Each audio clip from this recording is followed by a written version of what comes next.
Hello.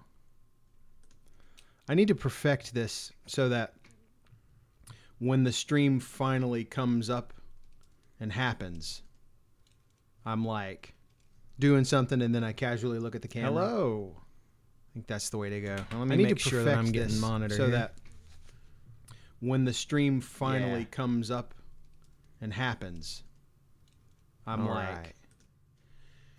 So, can't hear super well, but I'm excited to be. That's totally fine. Totally fine. Now, I don't know exactly what the delay is going to be yet. It seems to be a little shorter than the last time I did this. I don't know why that is, but it seems to be the case. Now, I think I have sound. I think I don't know video. Exactly what the delay is going to be yet. It seems to be a little shorter than the last. Yeah. Okay, cool. Well, let me close this window. I am pretty excited to be here, everybody. By everybody, I mean Chandler and Abby. But fear not. I'm not going to start reading right away. You getting echo, Chandler? That's not good. Like, what kind of echo? Here, everybody. By everybody, I mean Chandler and Abby. But fear not. I'm not going to start reading right away. You getting echo, Chandler? That's not good. Like, what kind of echo? Here, everybody. By everybody, I mean we'll see. Sorry, I stopped talking there for a minute to listen. I know there's a weird thing. Oh, hey, hi, wow, okay, cool. So we've got, let's see, hello to Chandler, hello to Abby and your friend at dinner, hello to Cynthia, Lori Bell. Is it everybody or just you or any, and Mike? 15 seconds later. Okay, cool. So 15 seconds is about what I was expecting. So I don't think it's much different. Now, let's see. We got some folks here. I'm going to take these off because I'm not listening to anything anymore. And I'll be in the room. Oh, gosh. Okay. So anyway, welcome to the stream. Is my YouTube piping through? Well, it was. I have it muted. I have the preview up in the studio, and it's muted. But if you don't mute it, you end up with like this weird loop that happens through OBS. And hi, Stu. All three of you. Excellent. We're gonna have some fun this evening. You may notice that I am not in front of my fireplace. Last year at Christmas, if you were here, we did the reading of A Christmas Carol, which we'll get to in a little bit. We did a reading of A Christmas Carol in front of the fireplace. And we did it with a fire, and there was cider, and but here's the thing. There is cider tonight. I did mull some cider. There's some whipped cream and nutmeg. It's all very fancy. You can't really see it. You can kind of see it. Anyway. So this year I'm upstairs in what I'm calling Green Dragon Studios. And that's taken. I Googled it. I can't claim it because it's like a kung fu dojo in the UK or some kind of pub somewhere. Anyway, but I got myself a little corner here where I do all the recording now. You can see the fancy upgraded Rode podcaster mic that it was a great ordeal to get, but finally got the upgrade done. We have the green screen back here. You can see the green screen with the with the logo, and lots of fun things happening at Green Dragon Studios unofficially. So I'm dropping out every so often. Okay, like cutting in and out like briefly or like seconds at a time. All of the UK is a pub. The whole UK is a pub. I don't know, Chandler. Hopefully that will not be too annoying, and hopefully it'll smooth out a bit. This is I don't know if any of you know Pat Rothfuss, the author. This is my Aeolian mug, one of the little pub/stages where Kvothe performs in the books, and this is from World Builders. It's kind of his fundraiser, fundraiser. What is it? What's the word? Fundraising organization? Anyway, charity. That's the word I was looking for. Okay, Stu's not getting any drops, Chandler, so it must be your connection. Sorry. But anyway, what was I saying? Oh, yeah. So Christmas. So tonight we are going to be reading from this very book, Legend of Sleepy Hollow. And, I don't know. We'll have to figure that out. Maybe, thank you, Stu. Yeah, I like the mug. So we're going to be reading Legend of Sleepy Hollow tonight. Now, in the coming weeks on into the end of November, I think I've decided that, and I talked about it last year, but I'm going to make the Christmas Carol streams just an annual kind of thing that happens. I thought about looking for different Christmas stuff to read every year, but Christmas Carol is so quintessential, and it's 5 chapters, and it works perfectly between Thanksgiving and Christmas. And it's less about the content of the story and more about sort of the cozy nature of the holidays for me. And Chandler wishes he was better at computer too. But so Christmas Carol is going to go on starting in Thanksgiving this year. We're going to do that, that first stream Thanksgiving evening. And so I guess in about a month. But yeah, tonight is Sleepy Hollow, and as I have said, it was in the banner, and I think I said it in the post a couple of times. I am going to be reading from this book, and then at the end of the night, everyone who's here, we're going to do a raffle like I did for Christmas last year. I may even do a raffle again this year at Christmas. I kind of like the idea, just giving the book away. It's pretty fun. But this is not just Sleepy Hollow; it is a bunch of Washington Irving stories. Some say the father of the American short story. I was looking up Washington Irving a little bit because I'm doing an episode as well. I've already recorded the audio for the episode, and I was just looking into Washington Irving just a little bit, and Edgar Allan Poe, who you may know if you've listened to some of the Poe episodes, he was kind of more famous for being sort of a no-nonsense hardcore editor, and critic, right? And so Washington Irving, he said he said, yeah, he deserves some credit, but called his writing a little bit. His writing lacked some depth, I guess. I don't know. Anyway, he didn't care for Irving's writing, but he did recognize his kind of pioneering short story nature. So, with high praise coming from Poe. Anyway, the what do we got on the docket tonight? So I recorded I recorded the audio for this, and it's nice to be able to do it because you get to read through ahead of time and find all the trick words and trouble phrases and things. It makes the live stream, I think, a little smoother, although I'm going to stumble a few times. There's some tricky stuff. But I was reading and I got a little nervous because my final raw audio was like 2.5 hours long. And I was like, a 2.5 hour read is going to be tricky. But by the time I edited it down, it was an hour and 13, I think, was the final recording of the story. So that's not so bad, even if we have to do it in if I have to stop in the middle for a few minutes or whatnot. But we should, 2 hours, 2.5 tops. And so I think it'll be, I wish John were better. It's a little disheartening. Okay, so here's the thing. 2.5 hours of raw audio. But so I had made it about 40 minutes in. I had 40 minutes of the story without all the stuff in it that was the mess ups and things. But then I realized I had done 40 minutes and I had edited out 58 minutes.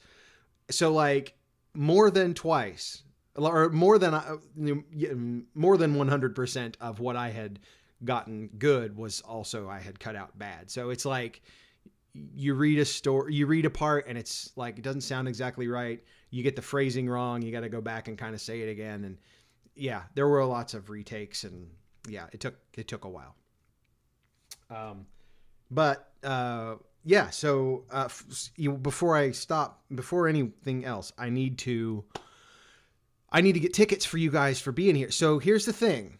Last year I gave away the book, and it was someone who had been here and was gone. And I think I'm going to do it that way again. Like, so if you're here and you're not here at the end and you win, I'll try and get in touch with you and you know, and all that. If you're a patron, that'll be easy. If not, it may be a minute before I actually. And at the moment, everyone here's a patron. So Stu, I don't know that there's going to be a variety of accents because it takes place in a small rural Dutch community, and I'm not doing old school American Dutch, but like Pennsylvania Dutch, I don't know. But I don't. They're all kind of the same. It's all kind of homogenous. Except maybe the Headless Horseman, who was German, Hessian, and but he doesn't have a head, so no talkie. Anyway, no, I think I'm going to be just using normal Fadó standard accent this evening. But tickets. Let me get. Let's see. So we got Chandler, and we got the Boyds. I'm going to just do the Boyds. We've got Stu. We got Mike. We got, who else did I see? Anyone else? Who else did I see? All right. Well, let's just start writing these down. Okay. So I'm going to write the names on these. So we got Stu. We got Chandler.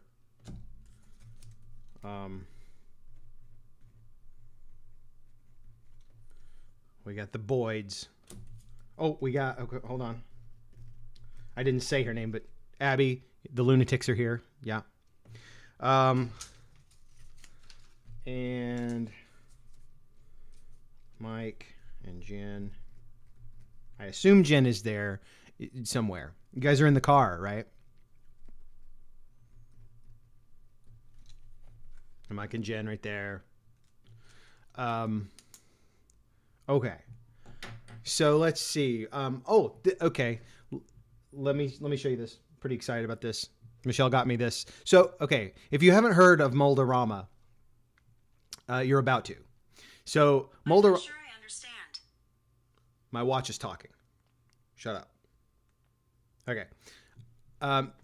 In the 1960s, the Mold-A-Rama was introduced. It's a vending machine that Headless Hessian Horseman. We are joining you from a roadside Panera in Chicago. Oh, if I had a nickel for every roadside Panera meal in Chicago. So the Mold-A-Rama is this little. It's a vending machine. You put quarters in, and it like pushes this mold together. It blows plastic in it and makes this little mold of a little thing. And so we've been on a quest to kind of collect some of these. These are from the San Antonio Zoo. And so it's got a Frankenstein here, and this ghost is kind of washed out. Let me see if I can. Oh, no, my ring light. Guys, I have a ring light. I'm high fashion. But yeah, these little guys are little light plastic, and I have several of them, and I think they're fantastic. Best souvenir ever. But this little guy says Happy Halloween. This guy didn't say anything, but he's Frankenstein's monster. So, but I sat them back here in the background. And, we got over here in the background also is the latest issue of Lunatics magazine, volume 8. Just got this from the Patreon from Abby and Alan over at Lunatics Radio Hour. This is a collaborative magazine, lots of different art and things like that. Stories, paintings, just a little bit of everything. Photography, pretty cool stuff. This one, what was the theme on this one? Rituals. So like witchcraft and things like that. All kinds of cool stuff in there. I've got, I don't know if I have, oh, and I wanted to mention, the person who designed, the person who designed the Fadragon right here, Cassie Roberts. She has recently gone freelance. So she is now doing her own like stuff, right? And it is like, so I wanted to throw a quick pitch in. I will be putting her in an episode and I'll be posting about it, but she is doing freelance work now. So I don't have her contact stuff just yet, if she has a site or not, but I know she has an Instagram, KL Roberts Design. So if you check her out, she's the mind behind the Fadragon. And so you should check it out. You should check her out. She's awesome and very talented. She's also a fellow True Dungeoner, so she's pretty cool. Jen has a Moldorama from the Smithsonian. Which one is it? Because I gotta go. I wonder if it's still there. Those machines are getting harder to find. There's like 12 or 13 locations now around the country. And we've been to 2 of them, but there's a bunch in the Midwest. Fortunately, they're all kind of in the Midwest. So, let's see. I currently have 5, and there are, so I got these 5. We'll keep track. We'll watch for folks. And at the end of the night, I will pull one of these out, and we will determine a winner of tonight's. And it will be, I'll sign it, I'll put a sticker in it, or I'll send it to you, and it'll be cool. So, let's see. Brontosaurus. So, I have one of those. We have some dinosaurs. I'm not going to go drag out the whole collection. But yeah. Hey, Michael Crosa has entered the chat. So I'm gonna add you to the list. Michael Crosa of Jollyville is here, and he's going in the pile. All right. I was just thinking about the Fedork thing. See, check this out. Product placement. This is all my ad placement, guys. So here we go. This is a Fedork shirt. You've heard me talk about it on the episodes, but if you don't have one yet, you can let me know. I think actually several of you do. I don't, so this is the fan shirt that Michael Crosa named the fandom last Christmas, I believe, or during the holidays last year. And so now we have there's like, gosh, what, 6 of us? If I count myself. I mean, you got to be a fan of your own show, right? We were talking about it last year, though. It's a lot easier for someone else to promote your show than it is for you to be that guy who's like, hey, have you heard about my podcast? I have a podcast. But anyway, how are we doing on time? 8:18. Cool. In my head, I'm kind of thinking of starting about 8:30. Now, I have Mad-Libs here. Thought maybe we'd do one of those. We could do one at the end, maybe. We'll see how the time goes. I don't want to keep everyone till like 11 or whatever. Let's see if I can. Okay, this is back here on the back of the magic trick. Okay, so let's see. What else is up? I've been traveling. I was in Austin a couple of weeks ago. I buy my own t-shirts. It's legit. It's true. I was in Austin a couple weeks ago, and San Antonio. Went to the zoo, got a Moldorama, and then of course went to. I was at True Dungeon at Gamehole Con in Madison, Wisconsin, last week, and it was the first live True Dungeon event, second live True Dungeon event, but the first one I've been able to attend since January 2020, and it was awesome to get back into it. I'm a big fan of the Fedork shirt too. I think it's great. I am constantly amused and amazed at the permutations and variety with which one can manipulate the word Fadó. And it's Fadawesome. So, yeah. So, I've been traveling, and it's nice to be home and settled in. But tomorrow I am headed to Indianapolis to attend a Halloween taping of Sammy Terry, or as a stream, the live audience of the Sammy Terry show, the Halloween party show, and we're going up there in costume. Michelle's gonna do Bride of Frankenstein. I've got a lab coat. I'm gonna be Dr. Frankenstein. It's gonna be good. So that's another thing to check out if you don't have anything going on tomorrow night on Facebook. Sammy Terry live. You look at Indianapolis local horror host from the 60s. So I spent a lot of time in the 60s lately. I'm gonna get some tie-dye. And I was in Jollyville proper. I drove past Jollyville Road and Taylor Draper Lane and Balcones, all the places. And I ate at One Taco on the recommendation of Michael Crosa, and it was spicy, but it was so good. Very good. The crunchy cheese thing, man. Oh, Chandler. Oh, no, you didn't do it. It's going to be in my head all night now.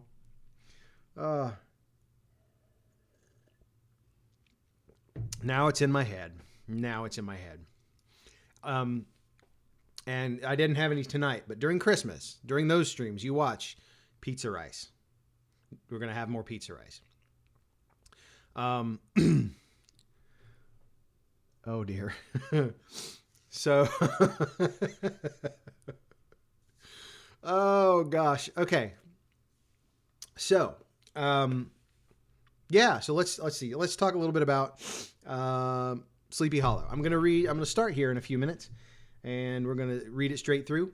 I am always kind of amazed at these stories. The thing I like about this one is it paints such a he was a kind of a romantic writer, but it paints such a romantic picture of the kind of the Dutch countryside, and this is like between the Revolutionary War and the Civil War. This falls right in that, the first quarter of the 19th century, like 1820s and so forth. And so one of the things that I love about this is the depths in which he goes to describe the food and the surroundings, and and it's easy to imagine, like right here where I live in kind of the foothills of the Appalachian region. I can go north a little ways and there's a lot of farmland, but also down in the hills and valleys and woods, this setting really speaks to me in a lot of ways. And so I think, when you hear some of these descriptions, I mean, I grew up very similar setting. There's a lot of that, a lot of farmland, a lot of hollows, a lot of old covered bridges and big creepy trees, fun stuff like that. And we're gonna get into that some. And so also you will notice the dated speech of the writer. So there's an interesting sort of the way that the slaves, and it doesn't explicitly talk about them as slaves, but the African and black population in this book are spoken of interestingly in kind of a, I've always said on the show that I want to preserve the voice of the writer, right? And so the way this, and I try to step back and sort of say, is this, what's this actually saying? What's it sound like? And it's interesting because Washington Irving writes the black population and the townsfolk in this area it's interesting the way he writes them, because they're a part of the town, but in some ways kind of a separate and different, and it's an interesting tone. I'm not going to dive into it too much, but it's something to pay attention to and be aware of. And it's kind of an interesting difference, obviously antiquated and different than we're accustomed to, but fascinating, I think.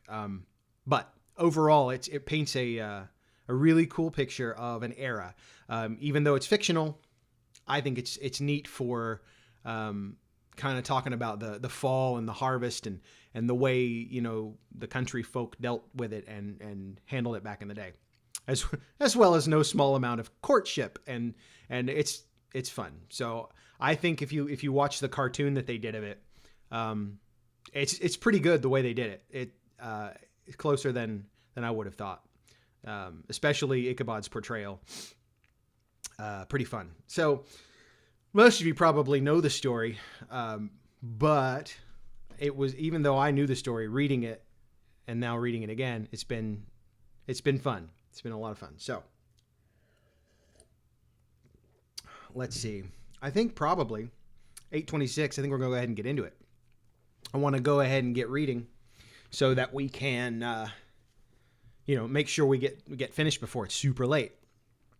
And of course, what they did, it's the last story in the book, so it's like way over at the end. It's going to be hard to hold the pages open. All right. So, can you hear me okay? I'll probably lean back just a little bit, as long as I'm audible. I'll wait till I get kind of a yes from you guys that everything, that the audio is okay, and we will get into the story. But yeah, just let me know if this distance is all right. Say the thing. Oh, the thing, right? Dance, monkey, dance. You want the thing, like the thing, the whole thing, the beginning thing. Is that the thing? Also, yeah, I'll say the thing. I can say the thing. Let me make sure that we have audio. Well, yeah, okay, I'm getting to it. So is the audio? Tell me the audio's good. Got to have a good level, because they're going to be at this for a while. I'll say the thing. At this point, I know the thing. It's a lot of pressure, though. I'm just waiting until someone says, yes, it sounds good.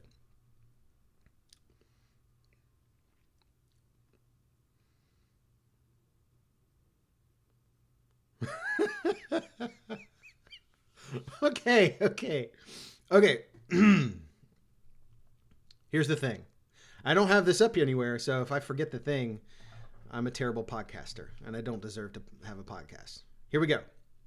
Hi, and welcome to Fadó, an audio adventure into fiction, folklore, and fairy tales. I'm John, your host, and thanks for dropping in.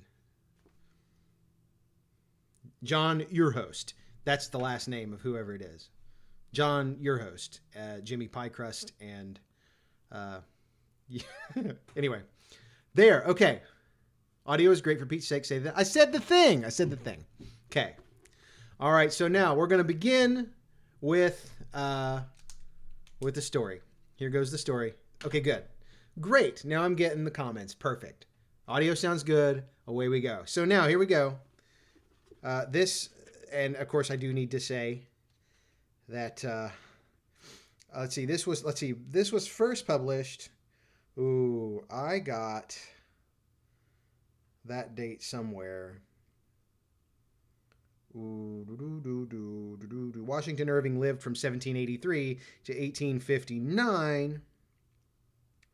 And I don't have the publication date at hand, so I'm going to go ahead and read. I'm not saying the thing again. I'm going to read the story now. So, all right. Here we go. No, I didn't. I didn't play the guitar. I should play the guitar sometime. Okay, I'm gonna do that sometime. I'm gonna actually do that. I'm thinking of some a musical episode. Anyway, that's for another time. We'll talk about it later. Okay. All right. So, as written by Washington Irving. Thanks. As written by Washington Irving, The Legend of Sleepy Hollow. Here we go.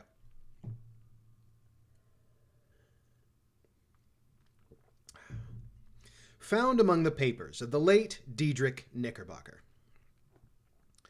A pleasing land of drowsy head it was, of dreams that wave before the half-shut eye, and of gay castles in the clouds that pass, forever flushing round a summer sky. Castle of Indolence. In the bosom of one of those spacious coves which indent the eastern shore of the Hudson, at the broad expansion of the river denominated by the ancient Dutch navigators the Tappan Zee, and where they always prudently shortened sail and implored the protection of St. Nicholas when they crossed, there lies a small market town or rural port, which by some is called Greensburg, but which is more generally and properly known by the name of Tarrytown. This name was given, we are told, in former days by the good housewives of the adjacent country from the inveterate propensity of their husbands to linger about the village tavern on market days. Be that as it may, I do not vouch for the fact, but merely advert to it for the sake of being precise and authentic. Not far from this village, perhaps about 2 miles, there's a little valley, or rather lap of land among high hills, which is one of the quietest places in the whole world. A small brook glides through it, with just murmur enough to lull one to repose, and the occasional whistle of a quail or tapping of a woodpecker is almost the only sound that ever breaks in upon the uniform tranquillity. I recollect that when I was a stripling, my first exploit in squirrel shooting was in a grove of tall walnut trees that shades one side of the valley. I had wandered into it at noontime, when all nature is peculiarly quiet, and was startled by the roar of my own gun as it broke the Sabbath stillness around and was prolonged and reverberated by the angry echoes. If ever I should wish for a retreat whither I might steal from the world and its distractions and dream quietly away the remnant of a troubled life, I know of none more promising than this little valley. From the listless repose of the place and the peculiar character of its inhabitants, who are descendants from the original Dutch settlers, this sequestered glen has long been known by the name of Sleepy Hollow, and its rustic lads are called the Sleepy Hollow Boys throughout all the neighboring country. A drowsy, dreamy influence seems to hang over the land and to pervade the very atmosphere. Some say that the place was bewitched by a high German doctor during the early days of the settlement. Others, that an old Indian chief, the prophet or wizard of his tribe, held his powwows there before the country was discovered by Master Hendrik Hudson. Certain it is, the place still continues under the sway of some witching power that holds a spell over the minds of the good people, causing them to walk in continual reverie. They are given to all kinds of marvelous beliefs, are subject to trances and visions, frequently see strange sights and hear music and voices in the air. The whole neighborhood abounds with local tales, haunted spots, and twilight superstitions. Stars shoot and meteors glare oftener across the valley than in any other part of the country, and the nightmare, with her whole ninefold, seems to make it the favorite scene of her gambols. The dominant spirit, however, that haunts this enchanted region, and seems to be commander-in-chief of all powers of the air, is the apparition of a figure on horseback without a head. It is said by some to be the ghost of a Hessian trooper whose head had been carried away by a cannonball in some nameless battle during the Revolutionary War, and who is ever and anon seen by the country folk hurrying along in the gloom of night as if on the wings of the wind. His haunts are not confined to the valley, but extend at times to the adjacent roads, and especially to the vicinity of a church at no great distance. Indeed, certain of the most authentic historians of those parts, who have been careful in collecting and collating the floating facts concerning this spectre, allege that the body of the trooper, having been buried in the churchyard, the ghost rides forth to the scene of battle in nightly quest of his head, and that the rushing speed with which he sometimes passes along the hollow, like a midnight blast, is owing to his being belated and in a hurry to get back to the churchyard before daybreak.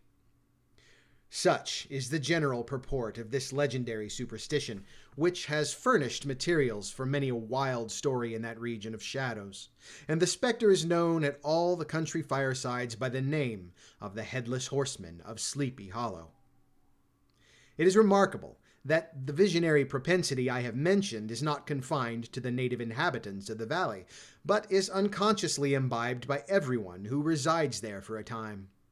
However wide awake they may have been before they entered that sleepy region, they are sure in a little time to inhale the witching influence of the air and begin to grow imaginative, to dream dreams and see apparitions. I mention this peaceful spot with all possible laud, for it is in such little retired Dutch valleys, found here and there embosomed in the great state of New York, that population, manners, and customs remained fixed, while the great torrent of migration and improvement, which is making such incessant changes in other parts of this restless country, sweeps by them unobserved. They are like those little nooks of still water which border a rapid stream, where we may see the straw and bubble riding quietly at anchor or slowly revolving in their mimic harbor, undisturbed by the rush of the passing current. Though many years have elapsed since I trod the drowsy shades of Sleepy Hollow, yet I question whether I should not still find the same trees and the same families vegetating in its sheltered bosom. In this by-place of nature there abode, in a remote period of American history, that is to say some 30 years since, a worthy wight of the name of Ichabod Crane, who sojourned, or, as he expressed it, tarried in Sleepy Hollow for the purpose of instructing the children of the vicinity. He was a native of Connecticut, a state which supplies the Union with pioneers for the mind as well as for the forest, and sends forth yearly its legions of frontier woodsmen and country schoolmasters.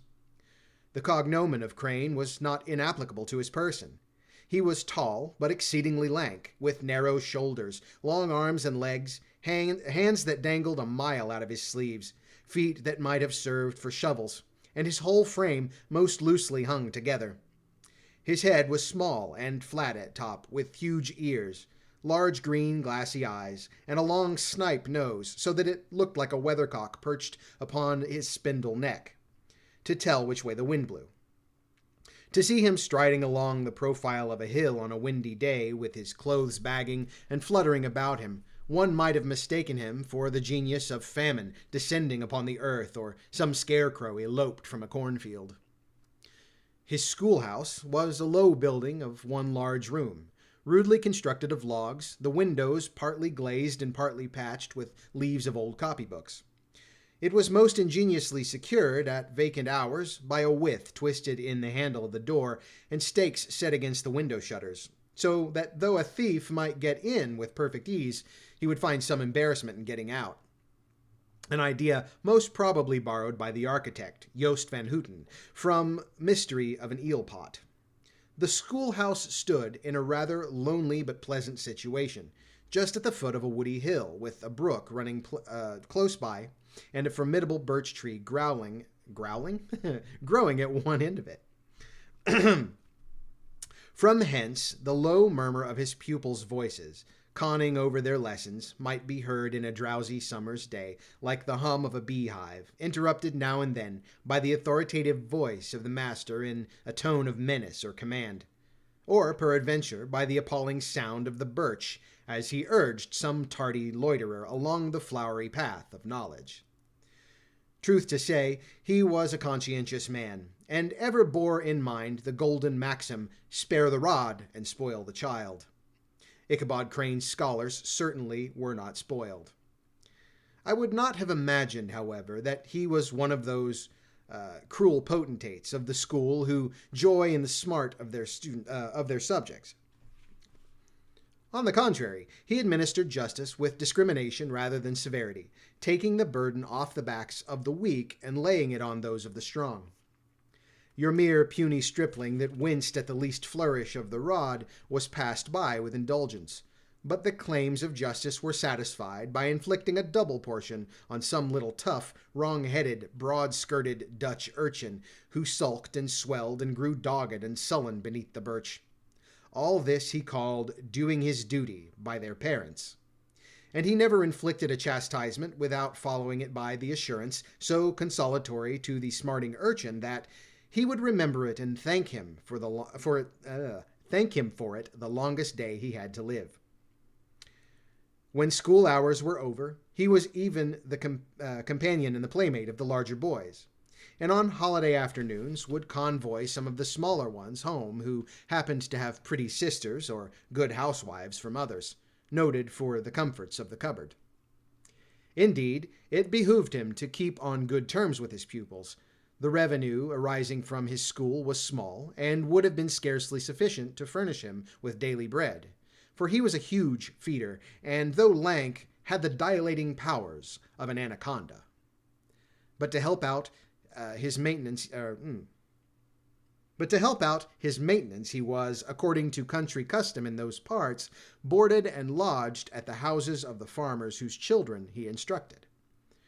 With these he lived successively a week at a time, thus going the rounds of the neighborhood, with all his worldly effects tied up in a cotton handkerchief. That all this might not be too onerous on the purses of his rustic patrons, who are apt to consider the costs of schooling a grievous burden and schoolmasters as mere drones, he had various ways of rendering himself both useful and agreeable. He assisted the farmers occasionally in the lighter labors of their farms, helped to make hay, mended the fences, took the horses to water, drove the cows from pasture, and cut wood for the winter fire. He laid aside, too, all the dominant dignity and absolute sway with which he lorded it in his little empire, the school, and became wonderfully gentle and ingratiating.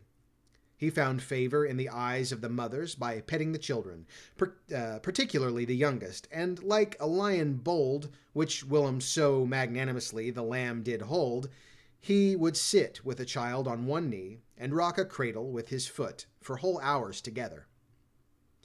In addition to his other vocations, he was the singing master of the neighborhood, and picked up many bright shillings by instructing the young folks in psalmody. It was a matter of no little vanity to him on Sundays to take his station in front of the church gallery with a band of chosen singers, where, in his own mind, he completely carried away the palm from the parson. Certain it is, his voice resounded far above all the rest of the congregation, and there are peculiar quavers still to be heard in that church, and which may even be heard half a mile off, quite to the opposite side of the mill pond on a still Sunday morning, which are said to be legitimately descended from the nose of Ichabod Crane.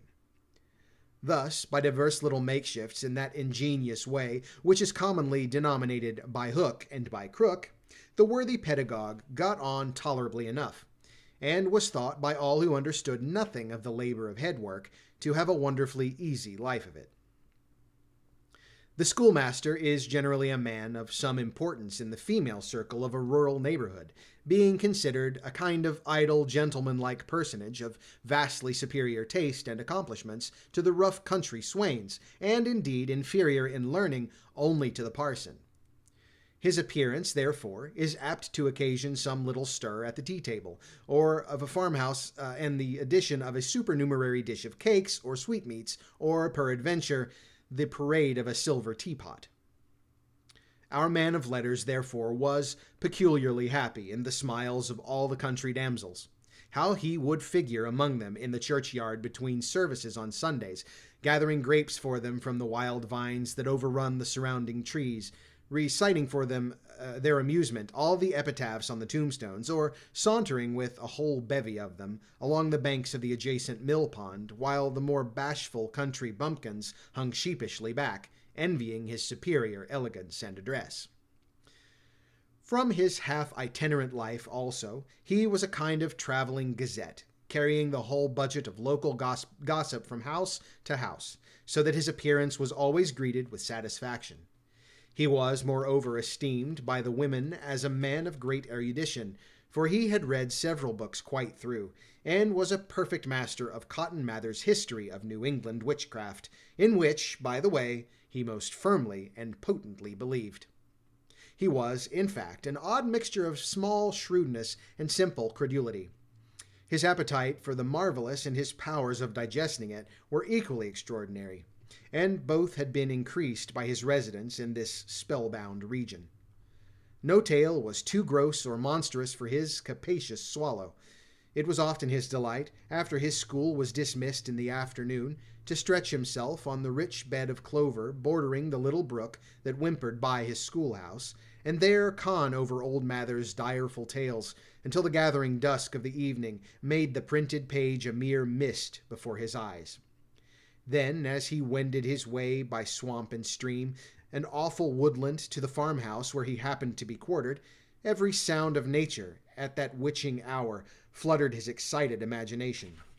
The moan of the whippoorwill from the hillside, the boding cry of the tree-toad, that harbinger of storm, the dreary hooting of the screech-owl, or the sudden rustling in the thicket of birds frightened from their roost, the fireflies, too, which sparkled most vividly in the darkest places, now and then startled him as one of uncommon brightness would stream across his path, and if, by chance, a huge blockhead of a beetle came winging his blundering flight against him, the poor varlet was ready to give up the ghost with the idea that he was struck with a witch's token.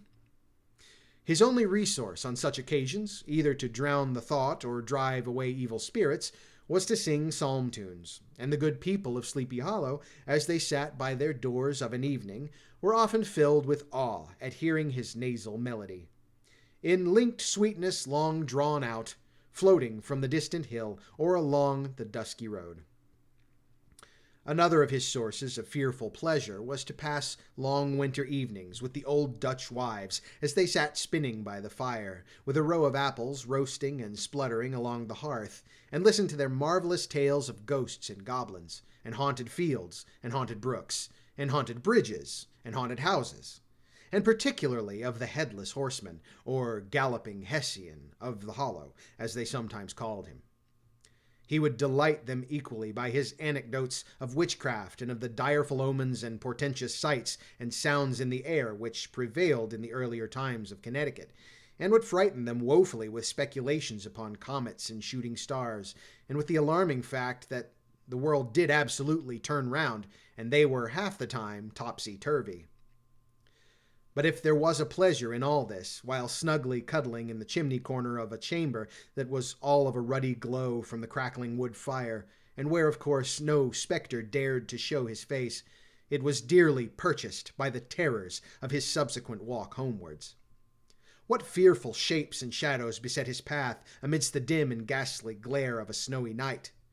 With what wistful look did he eye every trembling ray of light streaming across the waste fields from some distant window, and how often was he appalled by some shrub covered with snow, which, like a sheeted spectre, beset his very path.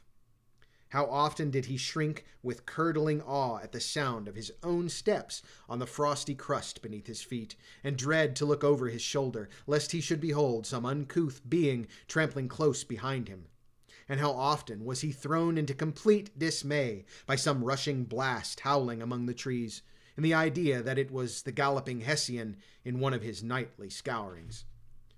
All these, however, were mere terrors of the night, phantoms of the mind that walk in darkness, and though he had seen many spectres in his time, he had been more than once beset by Satan in diverse shapes in his lonely perambulations, yet daylight put an end to all these evils, and he would have passed a pleasant life of it, in despite of the devil and all his works, if his path had not been crossed by a being that causes more perplexity to mortal man than ghosts, goblins, and the whole race of witches put together, and that was a woman. Pause for effect.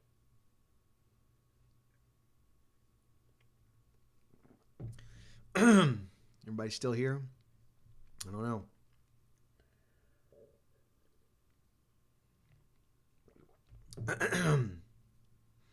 We continue. Among the musical disciples who assembled one evening in each week to receive his instructions in psalmody was Katrina van Tassel, the daughter and only child of a substantial Dutch farmer. She was a blooming lass of fresh 18, plump as a partridge, ripe and melting and rosy-cheeked as one of her father's peaches, and universally famed not merely for her beauty, but her vast expectations. She was withal a little of a coquette, as might be perceived even in her dress, which was a mixture of ancient and modern fashions, as most suited to set off her charms. She wore the ornaments of pure gold which her great-grandmother had brought over from Sardam, the tempting stomacher of an olden time, and withal a provokingly short petticoat to display the prettiest foot and ankle in the country round. Ichabod Crane had a soft and foolish heart toward the sex, and it is not to be wondered at that so tempting a morsel soon found favor in his eyes, more especially after he had visited her in her paternal mansion. Old Baltus Van Tassel was a perfect picture of a thriving, contented, liberal-hearted farmer. He seldom, it is true, sent either his eyes or his thoughts beyond the boundaries of his own farm, but within those everything was snug, happy, and well-conditioned. He was satisfied with his wealth, but not proud of it, and piqued himself upon the hearty abundance rather than the style in which he lived.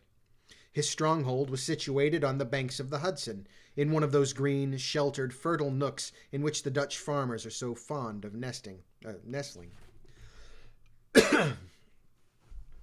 Hello, Michael Kingery. I'll get a ticket for you in a bit.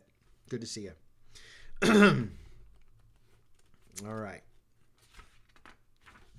A great elm tree spread its broad branches over it, at the foot of which bubbled up a spring of the softest and sweetest water in a little well formed of a barrel, and then stole sparkling away through the grass to a neighboring brook that bubbled along among alders and dwarf willows.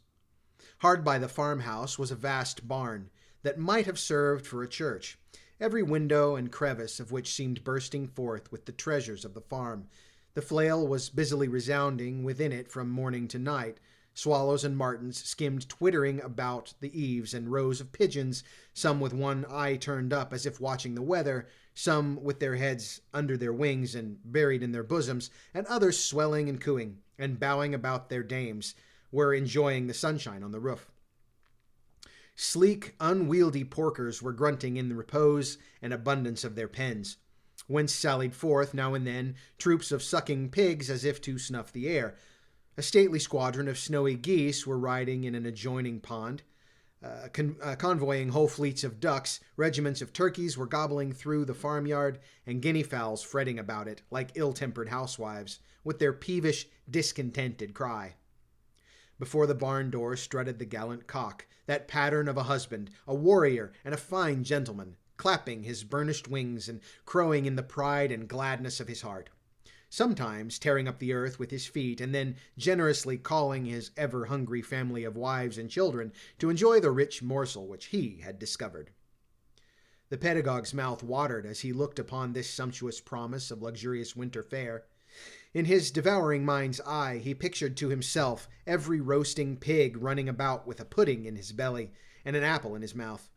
The pigeons were snugly put to bed in a comfortable pie and tucked in with a coverlet of crust. The geese were swimming in their own gravy, and the ducks pairing cozily in dishes, like snug married couples, with a decent competency of onion sauce. In the porkers he saw carved out the future sleek side of bacon and juicy relishing ham. Not a turkey, but he beheld daintily trussed up, with its gizzard under its wing, and, peradventure, a necklace of savory sausages.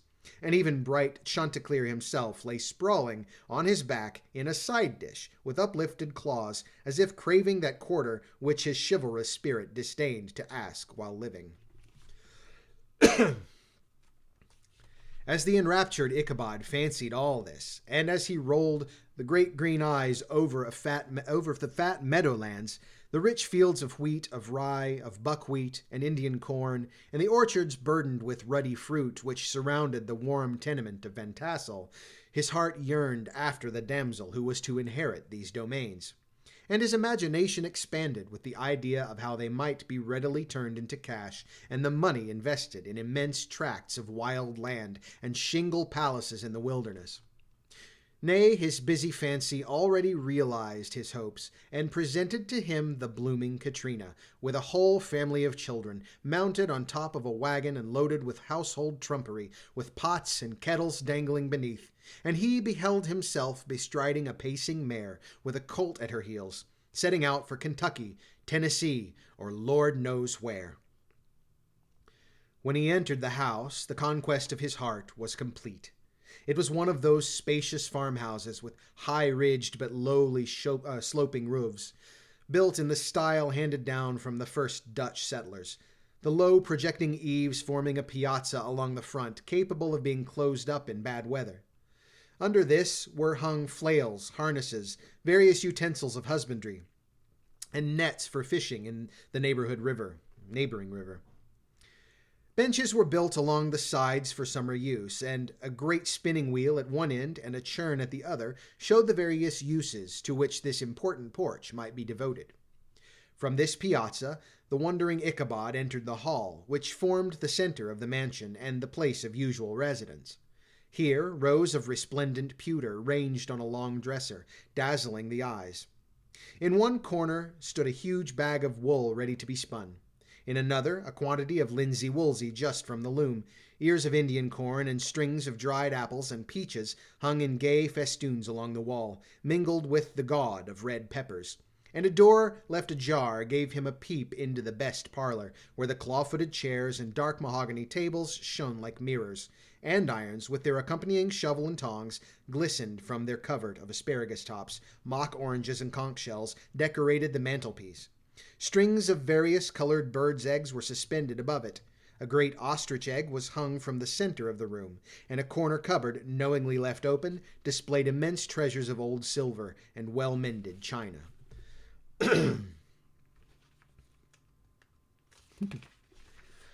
From the moment Ichabod laid eyes on these regions of delight, the peace of his mind was at an end, and his only study was how to gain the affections of the peerless daughter of Van Tassel. In this enterprise, however, he had more real difficulties than generally fell to the lot of knight-errants of yore, who seldom had anything but giants, enchanters, fiery dragons, and such-like easily conquered adversaries to contend with, and had to make his way merely through gates of iron and brass and walls of adamant to the castle keep, where the lady of his heart was confined, all which he achieved as easily as a man would carve his way to the center of a Christmas pie, and then the lady would give her hand as a matter of course. Ichabod, on the contrary, had to win his way to the heart of a country coquette, beset with a labyrinth of whims and caprices, which were forever presenting new difficulties and impediments, and he had to encounter a host of fearful adversaries of real flesh and blood, the numerous rustic admirers who beset every portal to her heart, keeping a watchful and angry eye upon each other, but ready to fly out in the common cause against any new competitor. Among these, the most formidable was a burly, roaring, roistering blade of the name of Abraham, or, according to the Dutch abbreviation, Brom Van Brunt, the hero of the country round, which rang with his feats of strength and hardihood. He was broad-shouldered and double-jointed, with short curly black hair and a bluff but not unpleasant countenance, having a mingled air of fun and arrogance. From his Herculean frame and great powers of limb, he had received the nickname of Brom Bones, by which he was universally known. He was famed for great knowledge and skill in horsemanship, being as dexterous on horseback as a Tartar. He was foremost at all races and cockfights, and, with the ascendancy which bodily strength acquires in rustic life, was the umpire in all disputes, setting his hat on one side and giving his decisions with an air and tone of admitting no gainsay or appeal. He was always ready for either a fight or a frolic, but had more mischief than ill will in his composition. And with all his overbearing roughness, there was a strong dash of waggish good humor at bottom. He had 3 or 4 boon companions who regarded him as their model, and at the head of whom he scoured the country, attending every scene of feud or merriment for miles around. In cold weather he was distinguished by a fur cap surmounted with a flaunting fox's tail, and when the folks at a country gathering descried this well-known crest at a distance, whisking about among a squad of hard riders, they always stood by for a squall. Sometimes his crew would be heard dashing along past farmhouses at midnight, with hoop and halloo, like a troop of Don Cossacks, and the old dames started out of their sleep, would listen for a moment till the hurry-scurry had clattered by, and then exclaim, "Aye, there goes Brom Bones and his gang." The neighbors looked upon him with a mixture of awe, admiration, and goodwill, and when any madcap prank or rustic brawl occurred in the vicinity, always shook their heads and warranted Brom Bones was at the bottom of it. This rantipole hero had for some time singled out the blooming Katrina for the object of his uncouth gallantries, and though his amorous toyings were something like the gentle caresses and endearments of a bear, yet it was whispered that she did not altogether discourage his hopes. Certain it is, his advances were signals for rival candidates to retire, who felt no inclination to cross a line in his amours. Insomuch that when his horse was seen tied to Van Tassel's paling on a Sunday night, a sure sign that his master was courting, or, as it is termed, sparking, within, all other suitors passed by in despair and carried the war into other quarters. Such was the formidable rival with whom Ichabod Crane had to contend, and, considering all things, a stouter man than he would have shrunk from the competition, and a wiser man would have despaired. He had, however, a happy mixture of pliability and perseverance in his nature. He was in form and spirit like a supple jack, yielding, although like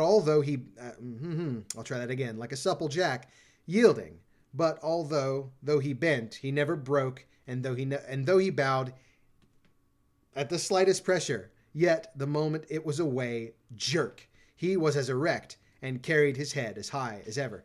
That was a challenging phrase. I'm going to stop a second. I think we're doing okay. Just checking in. So, quick story. I noticed a typo in here because I read this not from this book, but from a text that was online from Gutenberg.org. I got to go back and re-record a word. This says line, but that said lion. Both made sense. Okay. Just giving my voice a rest.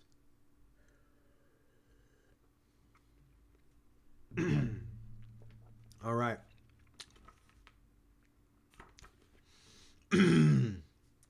Yeah, challenging sentence. Okay. Whew. I'm going to go back to it. I'm going to try it again. He was in form and spirit like a supple jack, yielding, but though he bent, he never broke, and though he bowed beneath the slightest pressure, yet the moment it was away, jerk, he was as erect and carried his head as high as ever. To have taken the field openly against his rival would have been madness, for he was not a man to be thwarted in his amours, any more than the stormy lover Achilles. Ichabod therefore made his advances in a quiet and gently insinuating manner. Under cover of his character of singing master, he made frequent visits at the farmhouse. Not that he had anything to apprehend from the meddlesome interference of parents, which is so often a stumbling block in the path of lovers. Balt Van Tassel was an easy, indulgent soul. He loved his daughter better even than his pipe, and like a reasonable man and an excellent father, let her have her way in everything. His notable little wife, too, had enough to do to attend to her housekeeping and manage her poultry, for as she sagely observed, ducks and geese are foolish things and must be looked after, but girls can take care of themselves. Thus, while the busy dame bustled about the house or plied her spinning wheel at one end of the piazza, honest Balt would sit smoking his evening pipe at the other, watching the achievements of a little wooden warrior who, armed with a sword in each hand, was most valiantly fighting the wind on the pinnacle of the barn. In the meantime, Ichabod would carry on his suit with the daughter by the side of the spring under the great elm, or sauntering along in the twilight, that hour so favorable to the lover's eloquence. I profess not to know how women's hearts are wooed and won. To me, they have always been matters of riddle and admiration. Some seem to have but one vulnerable point, or door of access, while others have 1,000 avenues, and may be captured in 1,000 different ways. It is a great triumph of skill to gain the former, but still greater proof of generalship to maintain possession of the latter. For the man must battle for his fortress at every door and window. He who wins 1,000 common hearts is therefore entitled to some renown, but he who keeps undisputed sway over the heart of a coquette is indeed a hero. Certain it is that this was not the case with the redoubtable Brom Bones, and from the moment Ichabod Crane made his advances, the interests of the former evidently declined. His horse was no longer seen tied at the palings on Sunday nights, and a deadly feud gradually arose between him and the preceptor of Sleepy Hollow. Brom, who had a degree of rough chivalry in his nature, would fain have carried matters to open warfare, and have settled their pretensions to the lady according to the mode of the most concise and simple reasoners, the knights errant of yore, by single combat. But Ichabod was too conscious of the superior might of his adversary to enter the lists against him. He had overheard a boast of Bones that he would double the schoolmaster up and lay him on a shelf of his own schoolhouse, and he was too wary to give him an opportunity. There was something extremely provoking in his obstinately pacific system.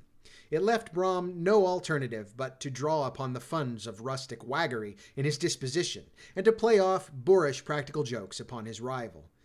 Ichabod became the object of whimsical persecution to Bones and his gang of rough riders. They harried his hitherto peaceful domains, smoked out his singing school by stopping up the chimney, broke into the schoolhouse at night, in spite of its formidable fastenings of withe and window stakes, and turned everything topsy-turvy so that the poor schoolmaster began to think all the witches in the country held their meetings there. But what was still more annoying, Brom took all opportunities of turning him into ridicule in presence of his mistress, and he had a scoundrel dog whom he taught to whine in the most ludicrous manner, and introduced as a rival of Ichabod's to instruct her in psalmody. In this way, matters went on for some time without producing any material effect on the relative situation of the contending powers. On a fine autumnal afternoon, Ichabod, in pensive mood, sat enthroned on the lofty stool whence he usually watched all the concerns of his little literary realm. In his hand he swayed a ferule, that scepter of despotic power. The birch of justice reposed on 3 nails behind the throne, a constant terror to evildoers, while on the desk before him might be seen a sundry contraband articles and prohibited weapons detected upon the persons of idle urchins, such as half-munched apples, pop-guns, whirligigs, fly-cages, and whole legions of rampant little paper gamecocks. Apparently, there had been some appalling act of justice recently inflicted, for his scholars were all busily intent upon their books, or slyly whispering behind them, with one eye kept upon the master. And a kind of buzzing stillness reigned throughout the schoolroom. It was suddenly interrupted by the appearance of a negro in tow-cloth jacket and trousers, a round-crowned fragment of a hat like the cap of Mercury, and mounted on the back of a ragged, wide, half-broken colt, which he managed with a rope and by way of a halter. He came clattering up to the school door with an invitation to Ichabod to attend a merrymaking or quilting frolic to be held that evening at Mynheer Van Tassel's, and having delivered his message with that air of importance and effort at fine language which a negro is apt to display on petty embassies of the kind, he dashed over the brook, and was seen scampering away up the hollow, full of the importance and hurry of his mission. All was now bustle and hubbub in the late quiet schoolroom. The scholars were hurried through their lessons without stopping at trifles. Those who were nimble skipped over half with impunity, and those who were tardy had a smart application now and then in the rear to quicken their speed or to help them over a tall word. Books were flung aside without being put away on the shelves. Inkstands were overturned, benches thrown down, and the whole school was turned loose an hour before the usual time, bursting forth like a legion of young imps, yelping and racketing about the green in joy at their early emancipation. Gallant Ichabod now spent at least an extra half-hour at his toilet, brushing and furbishing up his best, and indeed only, suit of rusty black, and arranging his looks by a bit of broken looking-glass that hung up in the schoolhouse. That he might make his appearance before the mistress in true style of a cavalier, he borrowed a horse from the farmer with whom he was domiciliated. A choleric old Dutchman of the name of Hans van Ripper, and thus gallantly mounted, issued forth like a knight-errant in quest of adventures. But it is meet I should, in the true spirit of romantic story, give some account of the looks and equipments of my hero and his steed. The animal he bestrode was a broken-down plough-horse that had outlived almost everything but his viciousness. He was gaunt and shagged, with a ewe-neck and a head like a hammer. His rusty mane and tail were tangled and knotted with burrs. One eye had lost its pupil and was glaring and spectral, but the other had a gleam of a genuine devil in it. Still, he must have had fire and metal in his day, if we may judge from the name he bore of Gunpowder. He had, in fact, been a favourite steed of his master, the choleric Van Ripper, who was a furious rider, and had infused, very probably, some of his own spirit into the animal. For, old and broken down as he looked, there was more of a lurking devil in him than any young filly in the country. Ichabod was a suitable figure for such a steed. He rode with short stirrups, which brought his knees nearly up to the pommel of the saddle. His sharp elbows stuck out like grasshoppers. He carried his whip perpendicularly in the hand like a scepter, and his horse jogged on in the motion of as his horse jogged on, the motion of his arms was not unlike the flapping of a pair of wings. A small wool hat rested on top of his nose, for so his scanty strip of forehead may be called. And the skirts of his black coat fluttered out almost to his horse's tail. Such was the appearance of Ichabod and his steed as they shambled out of the gate of Hans Van Ripper, and it was altogether such an apparition as is seldom to be met with in broad daylight. It was, as I have said, a fine autumnal day. The sky was clear and serene. The nature wore that rich golden livery which we always associate with the idea of abundance. The forests had put on their sober brown and yellow, while some trees of the tenderer kind had been nipped by the frosts into brilliant dyes of orange, purple, and scarlet. Streaming files of wild ducks began to make their appearance high in the air. The bark of the squirrel might be heard from the groves of beech and hickory nuts, and the pensive whistle of the quail at intervals from the neighboring stubble field. Small birds were taking their farewell banquets. In the fullness of their revelry they fluttered, chirping and frolicking from bush to bush and tree to tree, capricious from the very profusion and variety around them. There was an honest cock-robin, the favourite game of stripling sportsmen, with its loud, querulous note, and the twittering blackbirds flying in sable clouds, and the golden-winged woodpecker with its crimson crest, his broad black gorget and splendid plumage, and the cedar bird with its red-tipped wings and yellow-tipped tail and its little Montiero cap of feathers, and the blue jay, that noisy coxcomb, and his gay light blue coat with white underclothes, screaming and chattering, bobbing and nodding and bowing, and pretending to be on good terms with every songster of the grove. As Ichabod jogged slowly on his way, his eye, ever open to every symptom of culinary abundance, ranged with delight over the treasures of jolly autumn. On all sides he beheld vast store of apples, some hanging in oppressive opulence on the trees, some gathered into baskets and barrels for the market, others heaped up in rich piles for the cider press. Farther on he beheld great fields of Indian corn, with its golden ears peeping from their leafy covers, and holding out the promise of cakes and hasty pudding, and the yellow pumpkins lying beneath them, turning up their fair round bellies to the sun, and giving ample prospects of the most luxurious of pies, and anon he passed the fragrant buckwheat fields, breathing the odour of the beehive, and as he beheld them, soft anticipations stole over his mind of dainty slapjacks, well buttered, and garnished with honey or treacle by the delicate little dimpled hand of Katrina Van Tassel. Thus, feeding his mind with many sweet thoughts and sugared suppositions, he journeyed along the sides of a range of hills which look out upon some of the goodliest scenes of the mighty Hudson.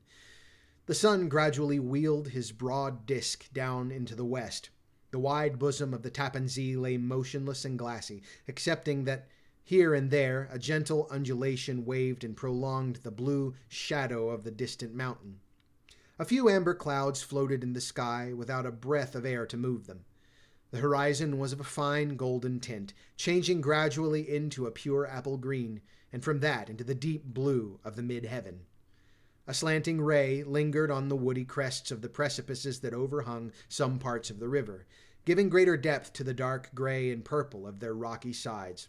A sloop was loitering in the distance, dropping slowly down with the tide, her sail hanging uselessly against the mast, as the reflection of the sky gleamed along the still water, it seemed as if the vessel was suspended in the air. It was toward evening that Ichabod arrived at the castle of Heer Van Tassel, which he found thronged with the pride and flower of the adjacent country. Old farmers, a spare, leathern-faced race in homespun coats and breeches, blue stockings, huge shoes, and magnificent pewter buckles, their brisk, withered little dames in close-crimped caps, long-waisted short gowns, homespun petticoats with scissors and pincushions, and gay calico pockets hanging on the outside. Buxom lasses almost as antiquated as their mothers, excepting where a straw hat, a fine ribbon, or perhaps a white frock gave symptoms of city innovation. The sons, in short square-skirted coats and rows of stupendous brass buttons, and their hair generally queued in the fashion of the times, especially if they could procure an eel-skin for the purpose, it being esteemed throughout the country as a potent nourisher and strengthener of the hair. Brom Bones, however, was the hero of the scene, having come to the gathering on his favorite steed, Daredevil, a creature like himself, full of mettle and mischief, which no one but himself could manage. He was, in fact, noted for preferring vicious animals, given to all kinds of tricks, which kept their rider in constant risk of his neck, for he held a tractable, well-broken horse as unworthy of a lad of spirit. Fain would I pause to dwell upon the world of charms that burst upon the enraptured gaze of my hero as he entered the state parlor of Van Tassel's mansion. Not those of the bevy of buxom lasses with their luxurious display of red and white, but the ample charms of a genuine Dutch country tea-table, and in the sumptuous time of autumn. Such heaped-up platters of cakes of various and almost indescribable kinds, known only to experienced Dutch housewives. There was the dowdy donut, the tenderer oliekoek, and the crisp and crumbling cruller, sweet cakes and short cakes, ginger cakes and honey cakes, and the whole family of cakes. And then there were apple pies and peach pies and pumpkin pies, besides slices of ham and smoked beef, and moreover delectable dishes of preserved plums and peaches and pears and quinces, not to mention broiled shad and roasted chickens, together with bowls of milk and cream, all mingled higgledy-piggledy, pretty much as I have enumerated them, with their motherly teapot sending up its clouds of vapor from the midst. Heaven bless the mark! I want breath and time to discuss this banquet as it deserves, and am too eager to get on with my story. Happily, Ichabod Crane was not in so great a hurry as his historian, but did ample justice to every dainty.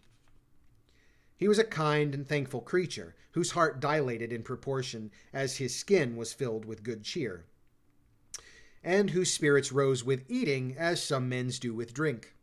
He could not help, too, rolling his large eyes round him as he ate, and chuckling with the possibility that he might one day be lord of all this scene of almost unimaginable luxury and splendor. Then he thought how soon he'd turn his back upon the old schoolhouse, snap his fingers in the face of Hans Van Ripper and every other niggardly patron, and kick the itinerant pedagogue out of doors that should dare to call him comrade. Old Baltus Van Tassel moved about among his guests with a face dilated with content and good humor, round and jolly as the harvest moon. His hospitable attentions were brief but expressive, being confined to a shake of the hand, a slap on the shoulder, a loud laugh, and a pressing invitation to fall to and help themselves. And now the sound of the music from the common room or hall summoned to the dance. The musician was an old gray-headed Negro who had been the itinerant orchestra of the neighborhood for more than half a century. His instrument was as old and battered as himself. The greater part of the time he scraped on 2 or 3 strings, accompanying every movement of the bow with a motion of the head, bowing almost to the ground and stamping with his foot whenever a fresh couple were to start. Ichabod prided himself upon his dancing as much as upon his vocal powers. Not a limb, not a fiber about him was idle, and to have seen his loosely hung frame in full motion and clattering about the room, you would have thought St. Vitus himself, that blessed patron of the dance, was figuring before you in person. He was the admiration of all the Negroes who, having gathered of all ages and sizes from the farm and the neighborhood, stood forming a pyramid of shining black faces at every door and window, gazing with delight at the scene, rolling their white eyeballs and showing grinning rows of ivory from ear to ear. How could the flogger of urchins be otherwise than animated and joyous? The lady of his heart was his partner in the dance, and smiling graciously in reply to all his amorous oglings, while Brom Bones, sorely smitten with love and jealousy, sat brooding by himself in one corner. When the dance was at an end, Ichabod was attracted to a knot of the sager folks, who, with old Van Tassel, sat smoking at one end of the piazza, gossiping over former times and drawing out long stories about the war. This neighborhood, at the time of which I'm speaking, was one of those highly favored places which abound with chronicle and great men. The British and American line had run near it during the war. It had therefore been the scene of marauding and infested with refugees, cowboys, and all kinds of border chivalry. Just sufficient time had elapsed to enable each storyteller to dress up his tale with a little becoming fiction, and in the indistinctness of his recollection to make himself the hero of every exploit. There was the story of Dofue Martling, a large blue-bearded Dutchman who had nearly taken a British frigate with an old iron 9-pounder from a mud breastwork, only that his gun burst at the 6th discharge.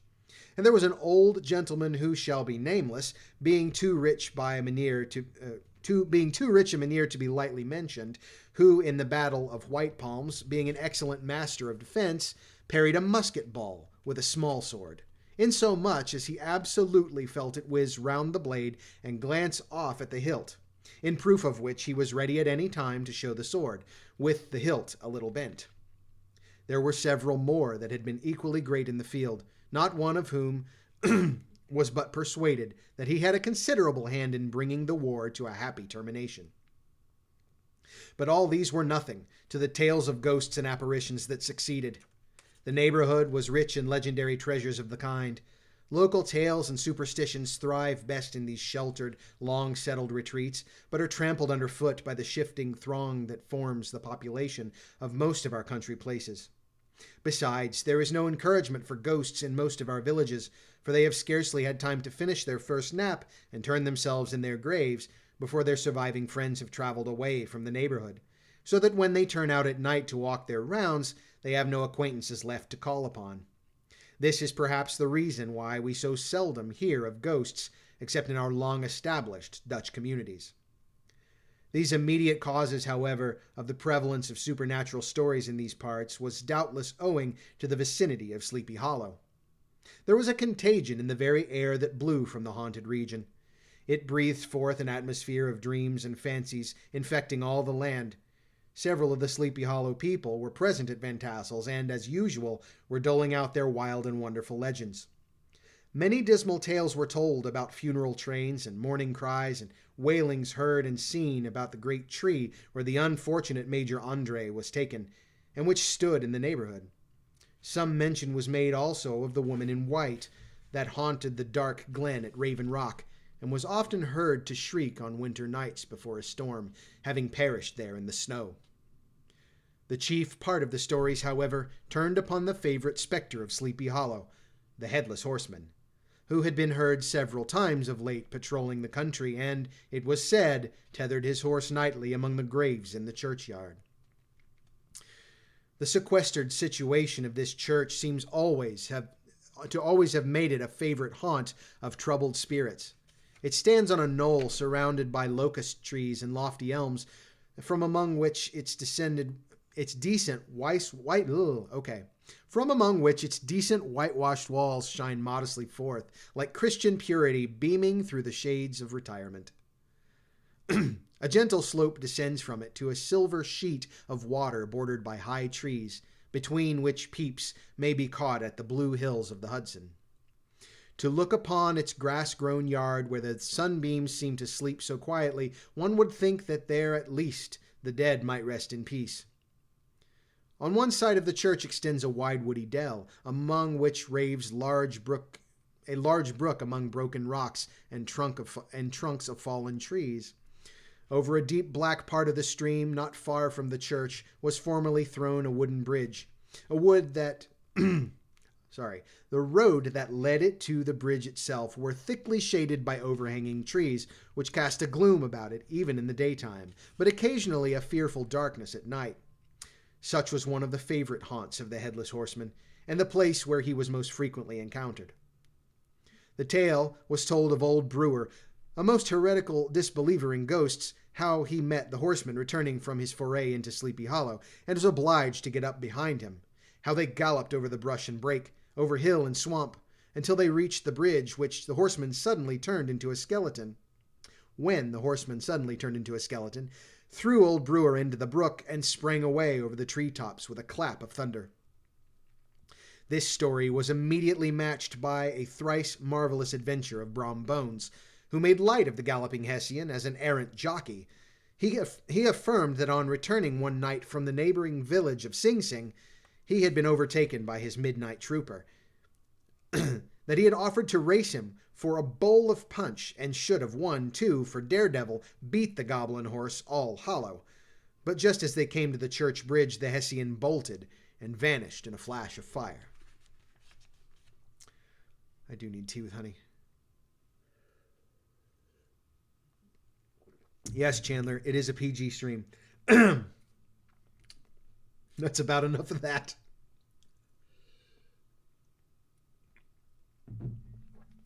Here we go. Okay.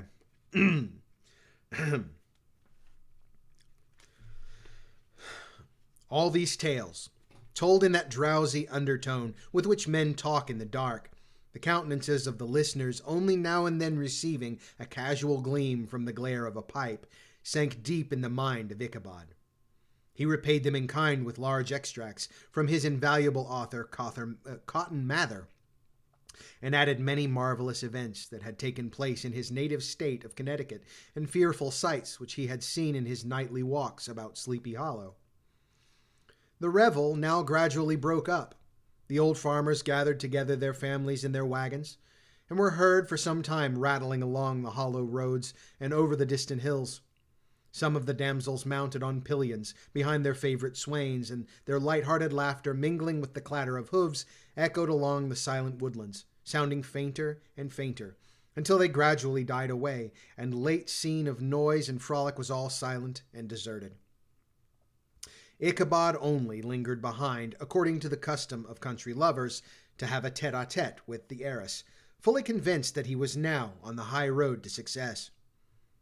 What passed at this interview I will not pretend to say, for in fact I do not know.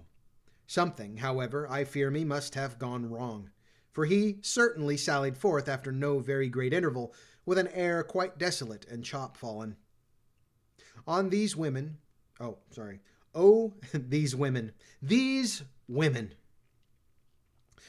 I lost my place. These women. Could that girl have been playing off any of her coquettish tricks? Was her encouragement of the poor pedagogue all a mere sham to secure her conquest of his rival? Heaven only knows. Not I. Let it suffice to say, Ichabod stole forth with the air of one who had been sacking a hen roost rather than a fair lady's heart. Without looking to the right or left to notice the scene of rural wealth on which he had so often gloated, he went straight to the stable, and with several hearty cuffs and kicks, roused his steed most uncourteously from the comfortable quarters in which he was soundly sleeping, dreaming of mountains of corn and oats, and whole valleys of timothy and clover. It was the very witching time of night that Ichabod, heavy-hearted and crestfallen, pursued his travel homewards along the sides of the lofty hills which rise above Tarrytown, and which he had traversed so cheerily in the afternoon. The hour was as dismal as himself. Far below him the Tappan Zee spread its dusky and indistinct waste of waters, with here and there the tall mast of a sloop riding quietly at anchor under the land. In the dread hush of midnight he could even hear the barking of the watchdog from the opposite shore of the Hudson, but it was so vague and faint as only to give an idea of his distance from this faithful companion of man. Now and then, too, the long-drawn crowing of a cock, accidentally awakened, would sound far, far off from some farmhouse away among the hills. But it was like a dreaming sound in his ear. No signs of life occurred near him, but occasionally the melancholy chirp of a cricket, or perhaps the guttural twang of a bullfrog from a neighboring marsh, as if sleeping uncomfortably and turning suddenly in his bed. All the stories of ghosts and goblins that he had heard in the afternoon now came crowding upon his recollection. The night grew darker and darker. The stars seemed to sink deeper in the sky, and driving clouds occasionally had them from his sight. He had never felt so lonely and dismal. He was, moreover, approaching the very place where many of the scenes of the ghost stories had been laid. In the center of the road stood an enormous tulip tree, which towered like a giant above all other trees of the neighborhood and formed a kind of landmark. Its limbs were gnarled and fantastic, large enough to form trunks for ordinary trees, twisting down almost to the earth and rising again into the air. It was connected with the tragical story of the unfortunate Andre, who had been taken prisoner hard by and was universally known by the name of Major Andre's tree. The common people regarded it with a mixture of respect and superstition, partly out of sympathy for the fate of its ill-starred namesake, and partly from the tales of strange sights and doleful lamentations told concerning it. As Ichabod approached this fearful tree, he began to whistle. He thought his whistle was answered, but it was a blast, sweeping sharply through the dry branches. As he approached a little nearer, he thought he saw something white hanging in the midst of the tree. He paused and ceased whistling, but on looking more narrowly perceived that it was a place where the tree had been scathed by lightning, and the white wood laid bare. Suddenly he heard a groan. His teeth chattered and his knees smote against the saddle, but it was the rubbing of a huge bough upon another as they were swayed about by the breeze. He passed the tree in safety, but new perils lay before him. Hello, Caitlin. About 200 yards from the tree, a small brook crossed the road and ran into a marshy and thickly wooded glen known by the name of Wiley's Swamp. A few rough logs laid side by side served for a bridge over the stream. On that side of the road where the brook entered the wood, a group of oaks and chestnuts matted thick with wild grapevines threw a cavernous gloom over it. To pass this bridge was the severest trial. It was at this identical spot that the unfortunate Andre was captured, and under the covert of those chestnuts and vines where the sturdy yeoman concealed who surprised him. This has ever since been considered a haunted stream, and fearful are the feelings of the schoolboy who has to pass it alone after dark. As he approached the stream, his heart began to thump.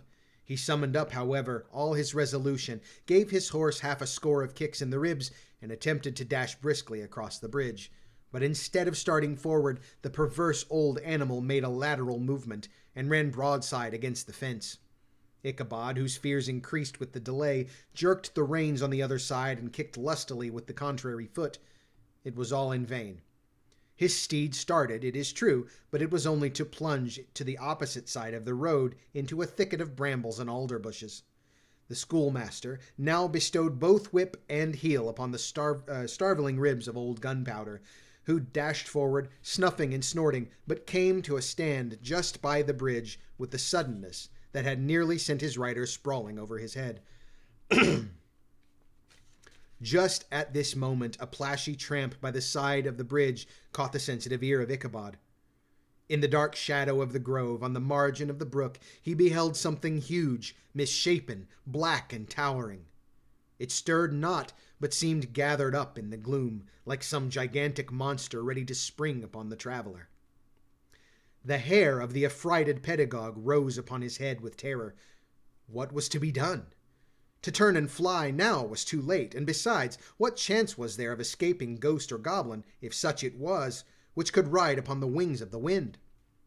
Summoning up, therefore, a show of courage, he demanded in stammering accents, "Who are you?" He received no reply.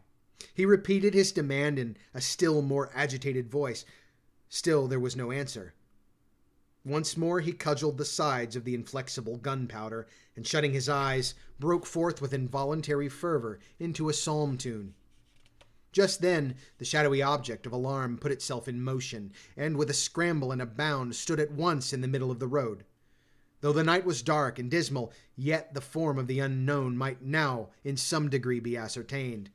He appeared to be a horseman of large dimensions, and mounted on a black horse of powerful frame.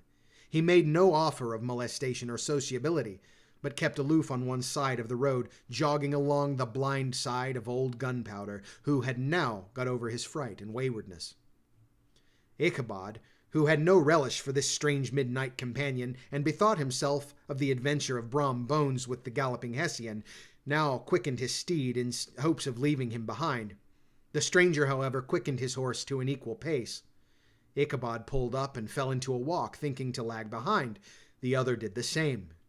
His heart began to sink within him. He endeavored to resume his psalm tune, but his parched tongue clove to the roof of his mouth, and he could not utter a stave.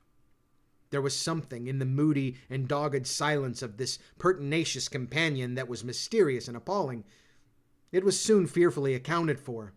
On mounting a rising ground, which brought the figure of his fellow traveler in relief against the sky, gigantic in height and muffled in a cloak, Ichabod was horror-struck upon perceiving that he was headless. But his horror was still more increased on observing that the head which should have rested on his shoulders was carried before him on the pommel of the saddle. His terror rose to desperation. He rained a shower of kicks and blows upon Gunpowder, hoping by a sudden movement to give his companion the slip, but the spectre started full jump with him.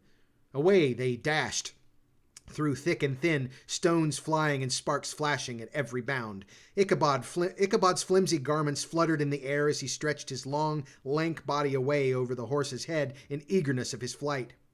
They had now reached the road which turns off to Sleepy Hollow, but Gunpowder, who seemed possessed with a demon, instead of keeping it up, made the opposite turn and plunged headlong downhill to the left.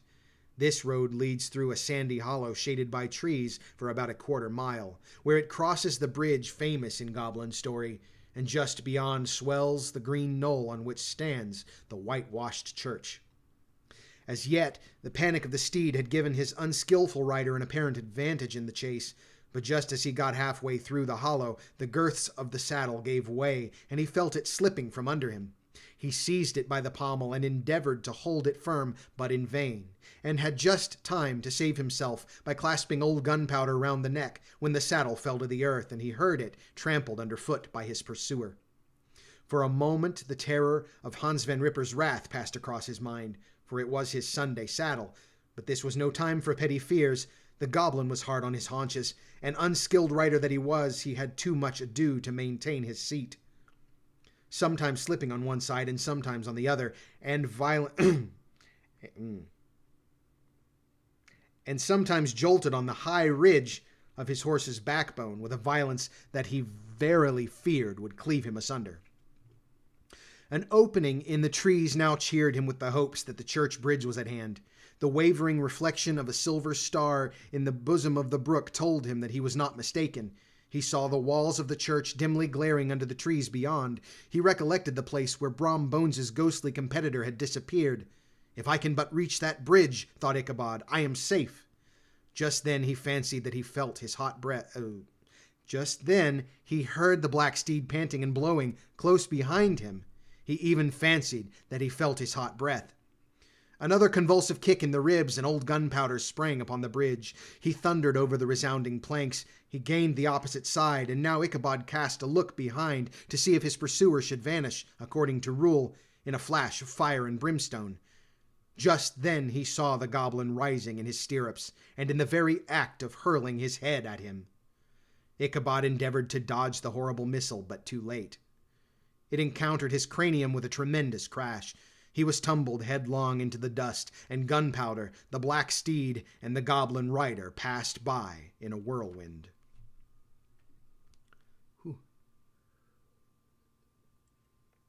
The next morning, the old horse was found without his saddle and with the bridle under his feet, soberly cropping the grass at his master's gate. Ichabod did not make his appearance at breakfast. Dinner hour came, but no Ichabod. The boys assembled at the schoolhouse and strolled idly about the banks of the brook, but no schoolmaster. Hans Van Ripper now began to feel some uneasiness about the fate of the poor Ichabod and his saddle. An inquiry was set on foot, and after diligent investigation they came upon his traces. In one part of the road leading to the church was found the saddle trampled in the dirt. The tracks of horses' hooves, deeply dented in the road and evidently at furious speed, were traced to the bridge, beyond which, on the bank of a broad part of the brook, where the water ran deep and black, was found the hat of the unfortunate Ichabod, and close beside it a shattered pumpkin. The brook was searched, but the body of the schoolmaster was not to be discovered. Hans Van Ripper, as executor of his estate, examined the bundle which contained all his worldly effects.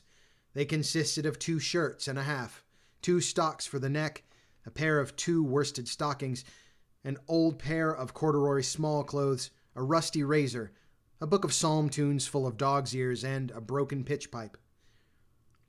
As to the books and furniture of the schoolhouse, they belonged to the community, excepting Cotton Mather's History of Witchcraft, a New England almanac, and a book of dreams and fortune-telling, in which last was a sheet of foolscap, much scribbled and blotted in several fruitless attempts to make a copy of verses in honor of the heiress of Van Tassel. These magic books and the poetic scrawl were forthwith consigned to the flames by Hans Van Ripper, who from that time forward determined to send his children no more to school, observing that he never knew any good come of the same reading and writing. Whatever money the schoolmaster possessed, and he had received his quarter's pay but a day or 2 before, he must have had about his person at the time of his disappearance. The mysterious event caused much speculation at the church on the following Sunday. Knots of gazers and gossips were collected in the churchyard, at the bridge, and at the spot where the hat and pumpkin had been found.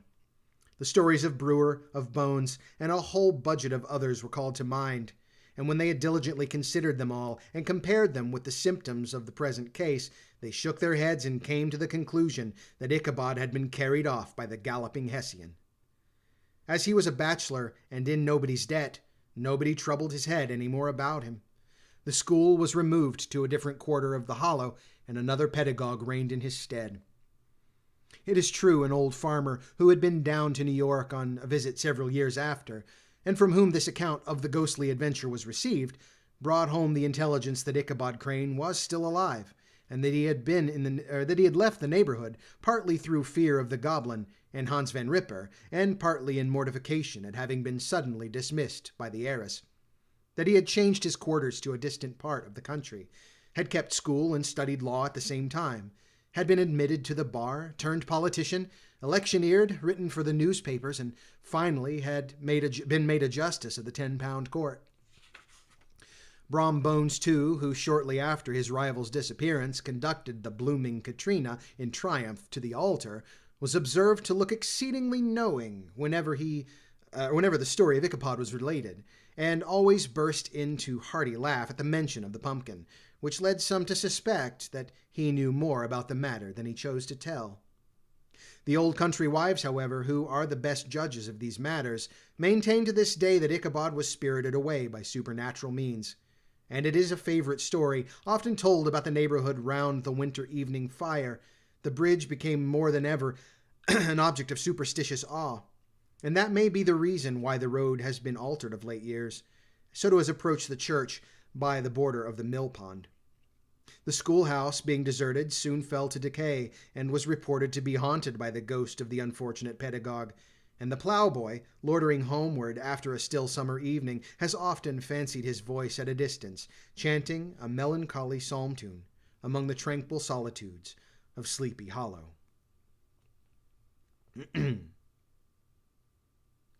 Postscript, found in the handwriting of Mr. Knickerbocker.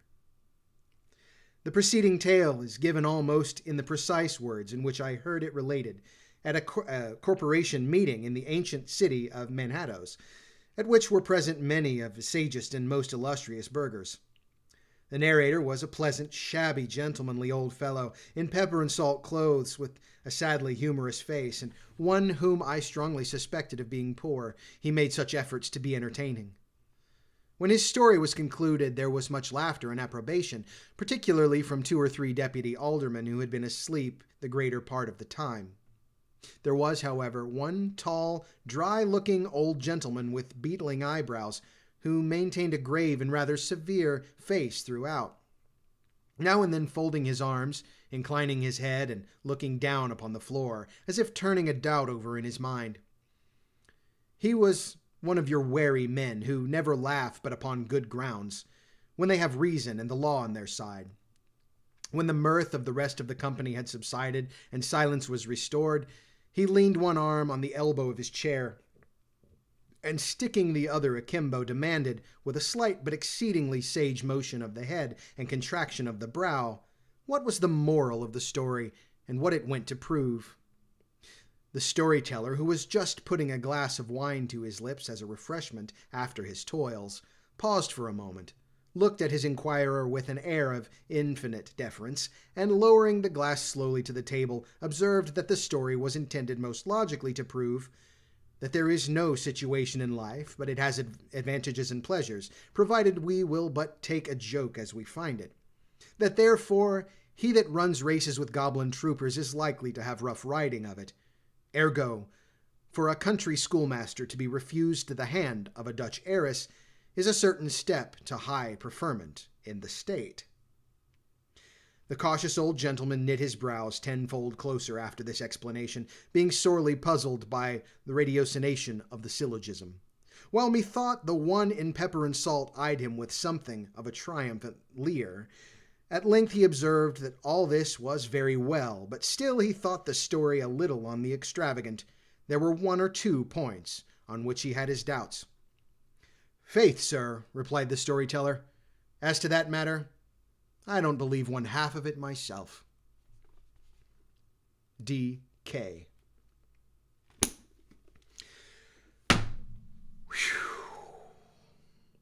The end. I don't know Dutch for the end, but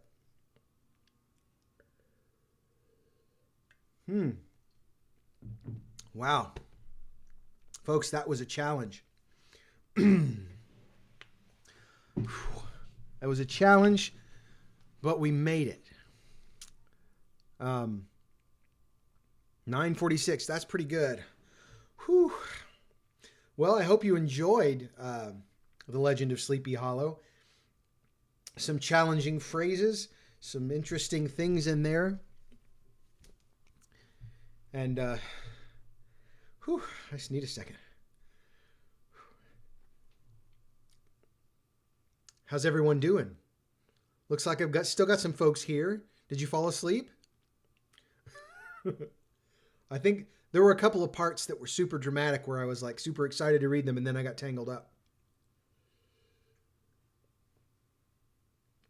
It's really cold and weird now. Oh. 9:46. So in my head, I was thinking like 8 to 10. So like we're doing pretty well.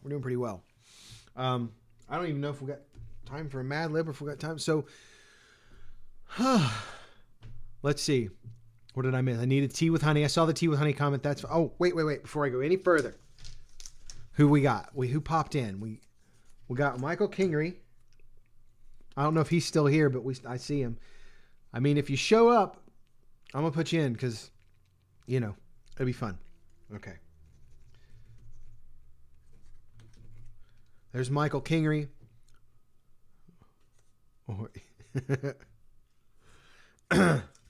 And then we got Caitlin Jones. That's cool to see you, Caitlin. It's good to see you pop in.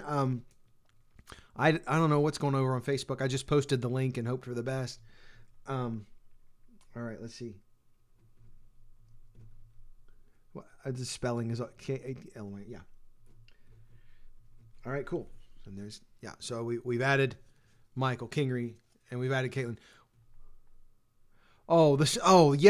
Yes. That was I think that was supposed to be that way. What was it? The ratiocination of this syllogism. The reasoning of the conclusion, something of that nature. Oh, good. How you doing, Asar? It's good to see you. I'm sorry that I didn't say hello to you earlier. I didn't realize you were there. Well, I don't know. Maybe like Wait, is he with you, Michael? Wait a minute, Michael. Aren't you in? Wait, how is this happening? It's good to see you, Asar.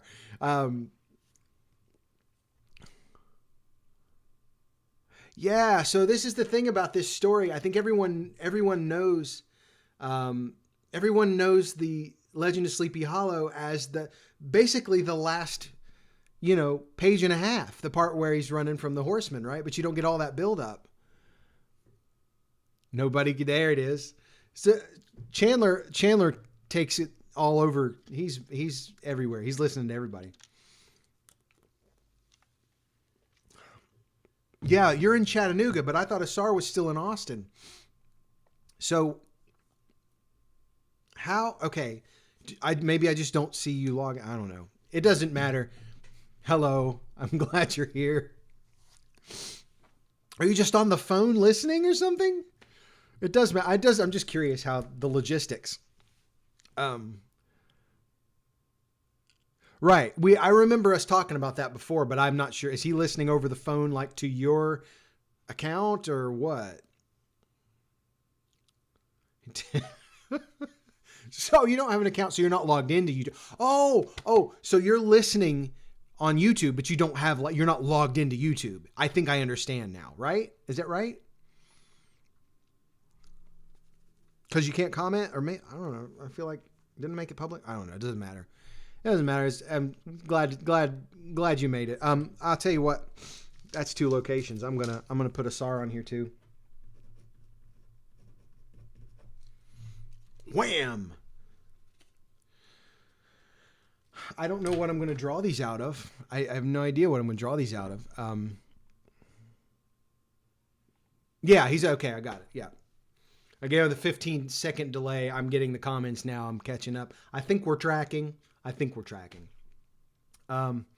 So let's see. I need to figure out what to put all this stuff in. Listening on YouTube and not like, yeah, I got it. I figured it out. Nothing gets past me for long. So let's see. We are 9:51. I need to find something to stick these things in. Let me glance over there. What have I got? Anything? I was so ready.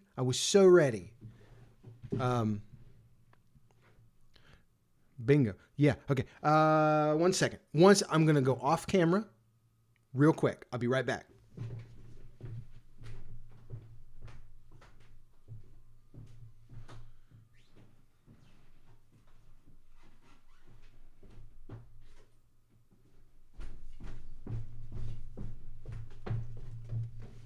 All right. This is what I draw the names out of. All right. This, if you don't know, I can't understand everything, but I can understand something. Okay. This is my hat. This is the hat I'm going to pull out of. This is, I had a suit of armor made. It's costume. This is aluminum, but I had this made, and it's pretty cool. Yeah, this is the helmet of the paladin that I play occasionally in True Dungeon. Jauncey, the needlessly stern. So, I'm gonna put all the stuff in this helmet, and you can see like. Right here, right? But I'm going to put all of it in this helmet, and then I can draw randomly out of this without having to see stuff. All right, so let's make sure we got everybody. I'm gonna name these folks, and if I don't say your name and you're sitting here watching, tell me, and because I want to make sure everyone gets a chance. I don't have a plastic pumpkin. You know what? I looked for one. I was out today looking for a plastic pumpkin. I promise. And I could not find a plastic pumpkin. I guess it's too close to the actual Halloween to get. I went like 3 places. I tried. Okay. So if I don't say your name, say your name so I can Okay. And so, and this is going to be locations, right? So if you're with a group of people, that's one thing. I don't want to list everybody because that'd be kind of like, yeah, single entry per place. Okay. So here we go. We got a SAR going in there. We got Michael Kingery. Yeah. Okay. Michael Kingery. We got Caitlin Jones. We got Michael Crosa. We got Stu O. A quick story about Stu O. Before I knew Stu, other than as Stu, I knew what his last name was, but I didn't know how to say it. But people kept calling him Stu O. And so I was like, well, I want to hear what his whole name is. People must be really hard to pronounce because they're just saying the last letter. But it took me a while to realize that O-U-G-H is pronounced O. And so I was like, oh, it was, yeah, I had a moment of realization. That's probably about 2012, 2013. I don't know. Anyway, Stu. All right. We got the Boyds. We got the Boyds. I don't know if the Boyds are still here but Boyds. We got Mike and Jen on the road in Indiana somewhere, or Illinois, or wherever you are. We have Jeff Chandler hailing from Indiana in the vicinity of Indianapolis. It's not Uff. It's not. I thought it was Uff. I was like, Stu Uff? Oof. Oof. Anyway, yeah. That was a good day when I realized that. Okay. And then we have Abby from Lunatics. That was, yeah, Abby and her friend at dinner. I don't know if they're still at dinner or if they're still on here. Don't know. So, all right. So that's everyone that I have in my hand. Now, if you're watching this and I haven't said your name, you have to comment. You guys say something. I'm going to give you a minute here or so to sound off, and because your name's not in there if I didn't say it. It's very important. Otherwise, we don't know who's going to win. Last year, my Aunt Patty from Florida won the book, which was cool. And that, of course, I think I'll probably give it away again for Christmas because I love that little binding. I don't know if you remember it, but it was a cool little binding of A Christmas Carol. I'm going to get it again, read it again, and just send it to whoever. So, yeah, I'm just giving folks a chance to tell me you're here if I didn't say your name. And, got this Coke Zero. New formula's not bad, y'all.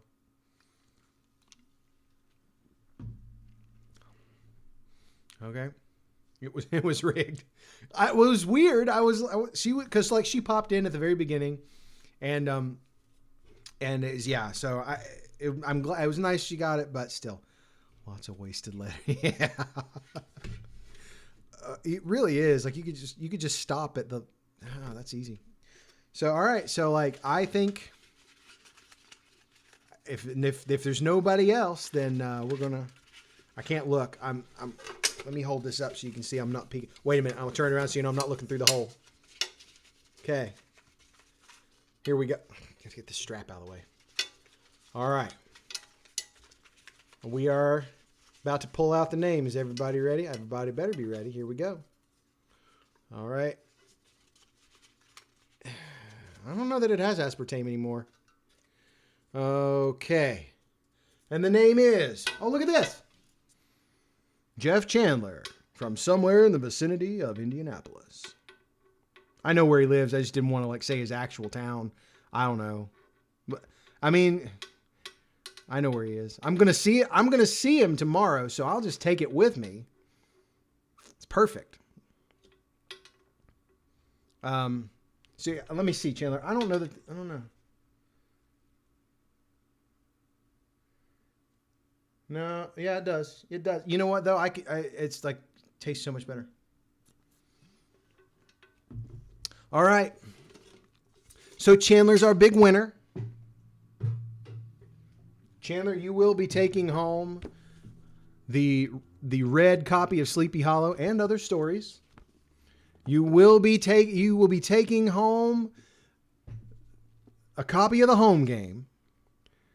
You and so congratulations, Chandler, on winning the Sleepy Hollow book. I will sign it and all that stuff. Obviously, I mean, I'll bring it to you and save postage. That'll be nice, but I would have mailed it. But I'm going to see you tomorrow. So yeah, I'll bring it with me tomorrow. We're gonna have dinner at Noble Roman's Pizza before the Sammy Terry show. Noble Roman's Pizza, as I understand it, is kind of a local pizza joint that was kind of big when Chandler was a kid, and then like got super small, like it collapsed sort of, and now they've got like 5 or 6 or 10 locations or whatever. And we were comparing this, and around here we have a roast beef place comparable to Arby's that's called Rax. And at one point they had like a bunch of stores, and now they have like 6. And the headquarters is right here in my hometown.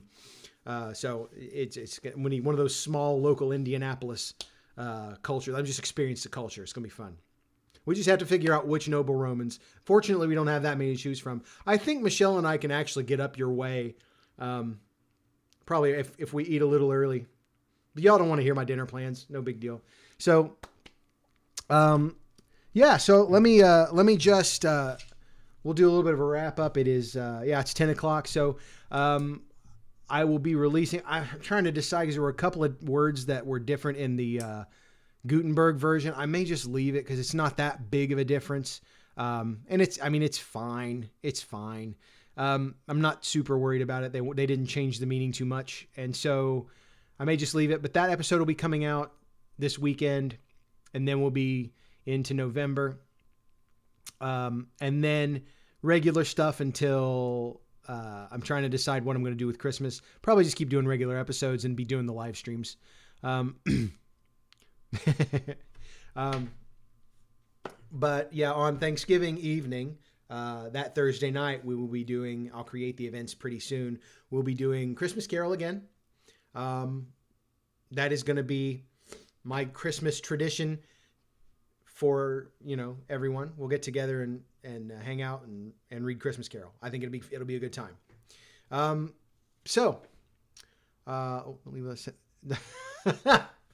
All right. I'll say, I don't know if I can say the whole thing. Like, now, if you're having fun listening to Fadó, you should definitely subscribe on your podcasting platform of choice so you don't miss an episode. That whole thing. I think probably I couldn't do that all in one go. But I'll say the last thing before I go. That's the thing I got to say before I go.